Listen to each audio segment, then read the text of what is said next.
The Manual of the Planes by Jeff Grubb. This book was published, as I said, in '87 and was very welcome when it came. We had some good articles from Dragon Magazine on some of the other planes and demiplanes, but no comprehensive overview of those planes and demiplanes. Roger Moore especially did a great one on the Astral Plane in Dragon number 67.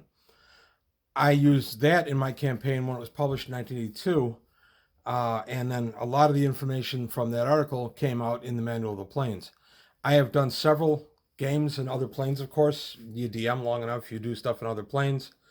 I've done some stuff in the Beastlands, the Gladsheim, which is the home in the Norse, Olympus.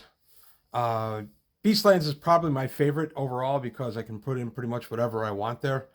And I've done a full campaign on the Astral Plane, and I've done a little bit on the Ethereal Plane. And the Plane of Shadows isn't called out tremendously in this book because that was later cosmology. So any reference I make to the cosmology of D&D is going to be what's contained in this book. I'm not going to go into a lot of details of what changed with, second, third, fourth, and fifth editions, because that's not the scope of this. This is just a look at the Manual of the Planes by Jeff Grubb. So, quick thing, this monster on the cover, I come to be known a little after this book was out, is called an Astral Dreadnought. I just described it as a big scary monster thingy that chased him in the astral, and made up my own stats for it. It was a big tough beastie, but they were big tough beasties themselves, so it wasn't that big a deal. I'm going to show you the back of the book. Typical TSR back of the book. It was a $15 book back in the day. And now we're going to go ahead and we're going to open up the book and see what goodies wait inside. Okay, so here's the Manual of Planes. We're going to take a look inside. By the way, this book is available on DriveThruRPG for $9.99 for PDF. I did not see any print-on-demand option for it. So, take a look inside. No unicorn stamp on this one because I was not in the club anymore, so I didn't need to stamp my books anymore. The foreword by Jeff Grubb, and gives us an introduction to the planes. Here's the table of contents. So any plane that you really need to take a look at, you can find quickly in the table of contents. Okay, and now an introduction to the planes, and there are 5 basic groupings of the planes: the prime material, the ethereal planes, the inner planes, the astral plane, and the outer planes. So on this cosmology, there's your little depiction of the planes. And here's a schematic of the planes of who can get where. Basically, from a prime material plane, you can get to the ethereal, which leads to the inner planes. Or you can go to the astral, which leads to the outer planes. So the inner planes would be the ones, the various demon planes and devil planes, as well as the elemental planes. And then the outer planes would be Olympus, Gladsheim, Happy Hunting Grounds, all those fun things. Some spells work differently in planes, so it's brought out here.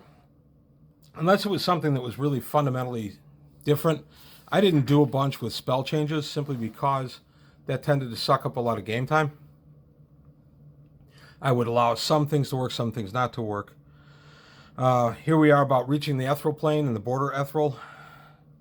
Border ethereal is the one where you can kind of stand. It's all described in this as standing in a surf with the ocean at one side and the shore on the other. You're kind of between the two. You're not within either fully. That's a good analogy, I thought. And for movement, you just kind of wish to go somewhere in the ethereal plane, and you move as fast as you would on your home plane. So you can go to the border ethereal and then move really quickly because it's kind of a folded space type situation. And then step out, and you can step out hundreds of miles away in what was your prime material world. So the border ethereal can be fun and quick to traverse our plane in. The problem is, here's all the creatures you can encounter. And as you see, they're pretty much what you would see in our plane. You can run into some serious problems in the border ethereal, and that can expel you in places you don't want to be put out. Combat in the border ethereal. Normal weapons. Yeah, if you don't have a magical weapon, you really can't hurt anybody in the ethereal. And then it goes into how all the spells and spell types work in the ethereal. And then demiplanes in the ethereal. Little globs of matter. The demiplane of shadow is brought out here. I realized the demiplane of shadow got changed. And by the way, I love the plane of shadows as it is later. But again, that's beyond the scope of this book. Plane of time, plane of imprisonment. A little hint at what we saw in the Gord the Rogue books for the great evil that's imprisoned. Then we go to the inner planes, which is reaching the inner planes. How you would survive there. Here we just deal with the inner planes as far as earth, air, fire, water, and then negative, positive material, steam, salt, smoke, and ice are the para-elemental planes. So those are all called out here. A lot of this had been explored in Dragon Magazine prior to this, but it was still great to get all this in one place and to, frankly, have one comprehensive look at it. The stuff that had been in Dragon was under a couple of different authors. So this way we had it under one author. So the inner planes, the fun thing about the inner planes is how you get around in there. For instance, we'll use the elemental plane of air. You decide which direction to fall, and you start falling, and you will fall infinitely until you impact something or you change the direction of your fall. You can control your speed, you can control your direction, but it can be tricky. So the inner plane movement is interesting. In the inner plane of elemental earth, for instance, you can't really move around unless there's a pocket in the earth, unless you have the power to phase through the earth. In the plane of fire, you have to be able to survive the fire. So here we have the plane of air. I've done a few adventures on the plane of air. That can be a lot of fun. Genies and such. The elemental plane of fire. I recently did a game on the elemental plane of fire, where they went to the city of Brass with the Ifrit. That was a fun game. That was a multi-parter and very high-level group that's been in my campaign for decades, literally, but they even found it challenging. And magic in the plane of fire. Here's the elemental plane of earth. I've never really done anything in the plane of earth. They did one stopover once there in a pocket, but there wasn't a ton they could do in the elemental plane of earth. And then the elemental plane of water, as long as you can breathe water, you're in good shape. If you can't, you're in a lot of trouble. So then we go to the para-elemental planes. And again, how to survive there. You have to be able to survive in the plane of smoke. You can't breathe. You have to have something to protect your eyes and even your ears. Negative energy will suck you dry and kill you. Positive energy will heal you, and supercharge your cells so much that in a very short time, you just explode.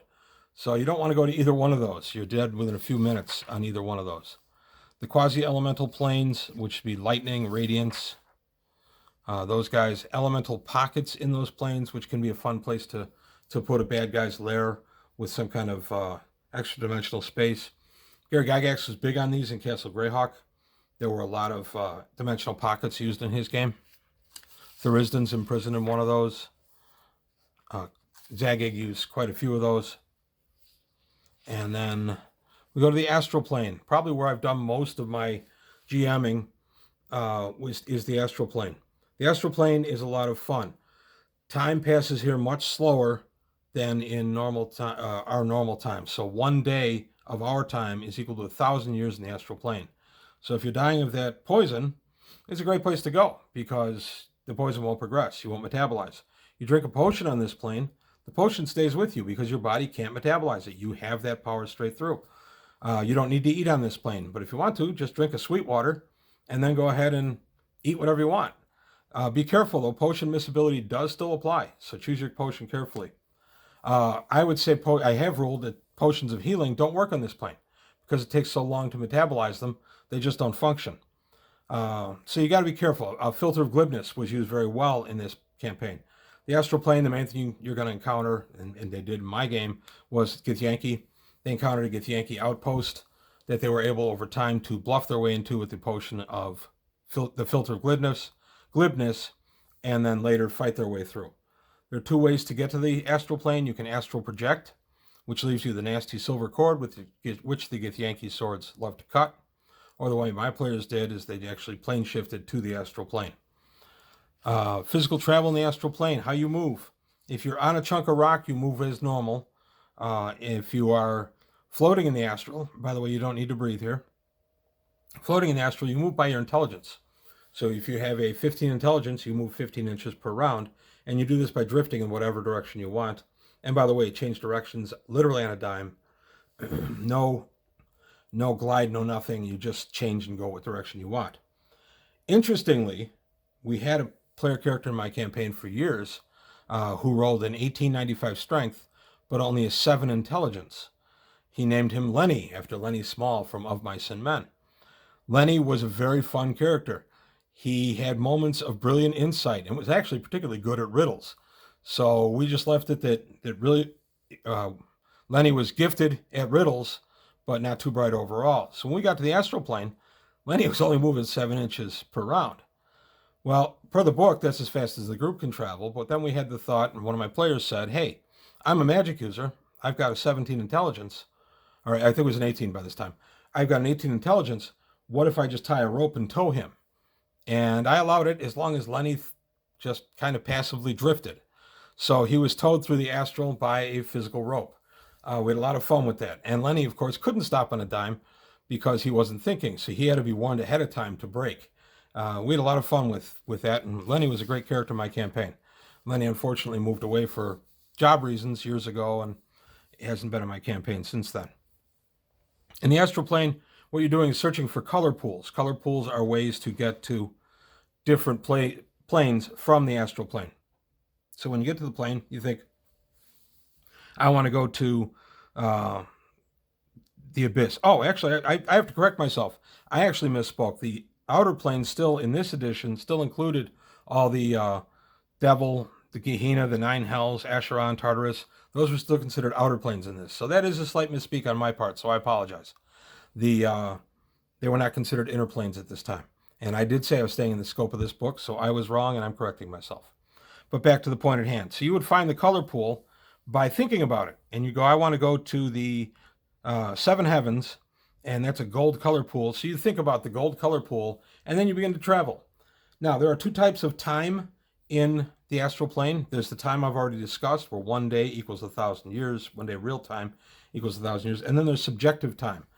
If you didn't have subjective time, you wouldn't have any sequencing. You couldn't move. You couldn't go from A to B. So when you cast a spell, I'll use Fireball as the example. The Fireball doesn't just roil there forever. It bursts in real time, or in the plane's time, and the subjective time, the spell goes off and then perishes right at the end. So if you called up a Bigby's Hand spell, you would only have it for the actual duration of the Bigby's Hand in subjective time. So if that was 2 turns, it would only last 2 turns. So that's a kind of a neat thing that they did with the planes. All the planes work this way. So you didn't have all these constant fireballs just everywhere. I like that, and that's how I play it. I also play movement. When you're on a solid surface, you can run as normal. You can jump as normal. You can use your mind movement if you want, but that would take a lot of practice. And I did actually initially give some penalties for people that tried to mix the two until they got more skilled at it. Here's the encounters in the astral planes. There's a lot of strong stuff wandering around the astral planes. And weightless combat in the astral plane can be tricky. Again, I gave penalties while my characters were just kind of floating, moving by their minds. That's not how your muscle memory works. You're not used to that. You've got to be careful how you do things. I gave them penalties to hit and damage for quite a while they're on the plane. Eventually they adjusted. So how the various spells work in the astral plane, what happens to player characters while they're on the astral plane as far as some of their abilities. Barbarian tracking can only be used, obviously, there's something solid to track on. Here we go to the outer planes, and that's pretty much the balance of the book, and it's stating how you survive in the outer planes, and that all depends on the plane. So if you get into the outer planes and it's the 9 hells, the 8th layer, and you can survive freezing, you've got a problem. You've got other problems too. Here's the River Styx, which is a conduit between some of the outer planes. Again, this is all per this book. I realize that changed in later editions. This book, by the way, in a very real way, in my opinion, gave rise to Planescape, which was a neat little setting in the mid to late 90s. Kind of a steampunk type D&D thing with Sigil, the city at the hub of it. And it gave a really nice look at the outer planes. That was a 2nd edition kind of thing. I really don't expect to cover much on that unless you want me to. I don't have much of the Planescape stuff. I have many of the PDFs. but I've never really, I wasn't buying D&D much in the mid-90s, especially that kind of thing, but I have since come to like Planescape. But like I say, I don't plan on including it in the channel unless I get a lot of requests for it. So here we go. Gladsheim. It's the plane of the Norse. I've actually done a few things there.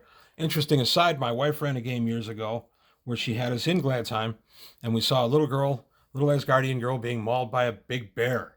So we jumped in and we attacked the bear, and after a pitched battle, we slew the bear. To which the little girl looked at us and screamed, "You killed Fluffy!" None of us had taken into account the fact that creatures, people on Gladsheim, were pretty hardy and sturdy, and this was just the child's pet. So we had to make amends there, had to apologize to gods and everybody. It was a lot of fun, and my wife is good at suckering us with stuff like that when she DMs. Okay. Plane of Limbo, Pandemonium. A lot of these did change significantly in Planescape. But again, I'm not going into Planescape here. Continuing on through the Outer Planes, there's really the Nine Hells, still considered an Outer Plane here. Stuck pages. There we go. And then Acheron. I've not done much of gaming in the actual evil planes, Pandemonium, the Abyss. I've done one or two small things in the Abyss, but not much, because I always kind of figured that was kind of doomed for the players if I actually DM'd it right.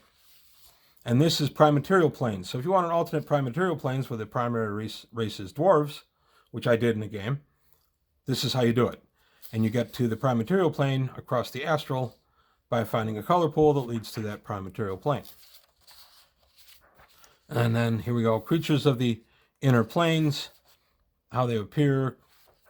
And then here we have a summary of some of the creatures of the outer planes, the Anyahar, the Maruts, the Mortai, the Archons. And then the various divine powers and abilities of greater and lesser deities, and then individual divine abilities, and then, of course, the index. So 128 pages of interplanar goodness. I recommend it highly. As I said, it is available on DriveThruRPG for about $10. I did not see it put on demand for that. I also want to say again, I've said it many times before, I don't work for DriveThruRPG. They've never heard of me. They have no idea who I am.